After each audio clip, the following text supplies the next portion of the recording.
దేవుడి పట్ల విశ్వాసం. ఒక ధనవంతుడు ఉండేవాడు. ఒక సెలవు రోజున పడవ తీసుకొని సరదాగా సముద్రంలో ఒంటరిగా షికారుకు వెళ్ళాడు. అతను సముద్రంలో కొంచెం దూరం చేరుకున్నాక అకస్మాత్తుగా తీవ్రమైన తుఫాను వచ్చింది. తుఫాను వల్ల అతని పడవ పూర్తిగా ధ్వంసమవడంతో అతను సముద్రంలోకి దూకేశాడు. లైఫ్ జాకెట్ ఉండడం వల్ల నీటిలో తేలుతూ తుఫాను శాంతించిన తరువాత ఒక ద్వీపానికి చేరుకున్నాడు. కానీ ఆ ద్వీపంలో మనుషుల జాడ లేదు. చుట్టూ సముద్రం తప్ప ఏమీ కనిపించడం లేదు. అప్పుడు ఆ వ్యక్తి, నా జీవితంలో నేను ఎవరికీ చెడు చేయనప్పుడు నాకే ఎందుకిలా జరిగింది అని బాధపడ్డాడు.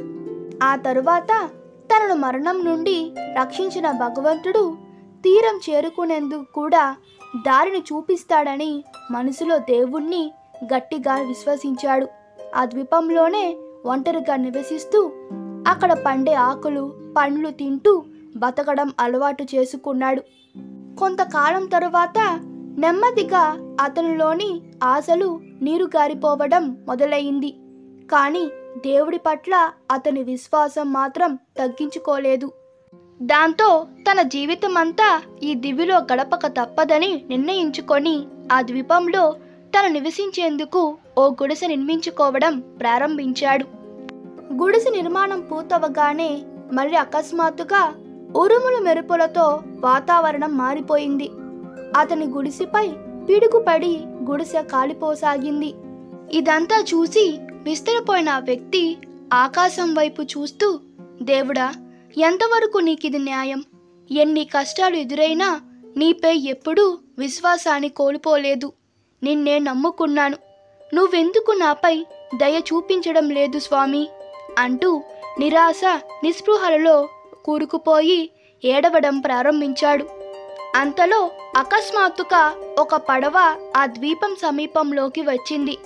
పడవలో నుంచి ఇద్దరు వ్యక్తులు దిగి వచ్చి మిమ్మల్ని రక్షించేందుకు వచ్చామని చెప్పారు. కాలిపోతున్న గుడిసె దూరం నుంచి మాకు కనపడి ఈ నిర్జన ద్వీపంలో ఎవరో ఇబ్బంది పడుతున్నట్లుగా అనిపించింది.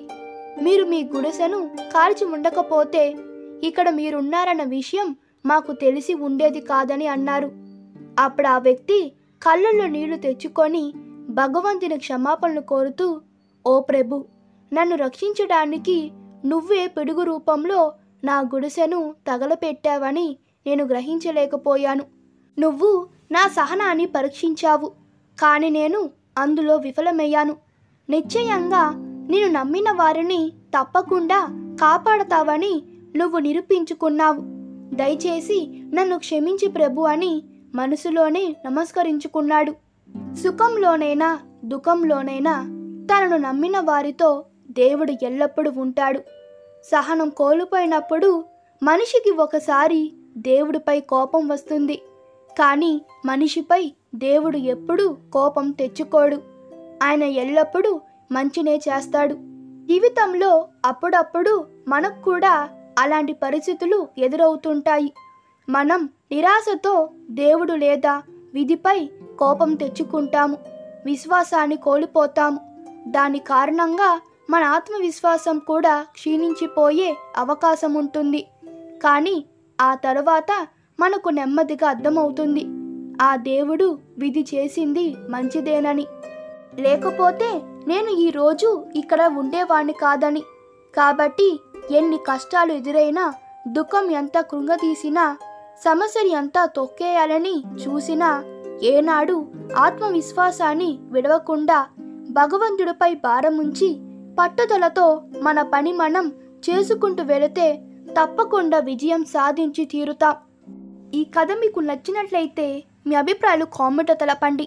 Please like, share and subscribe to my channel. Thank you.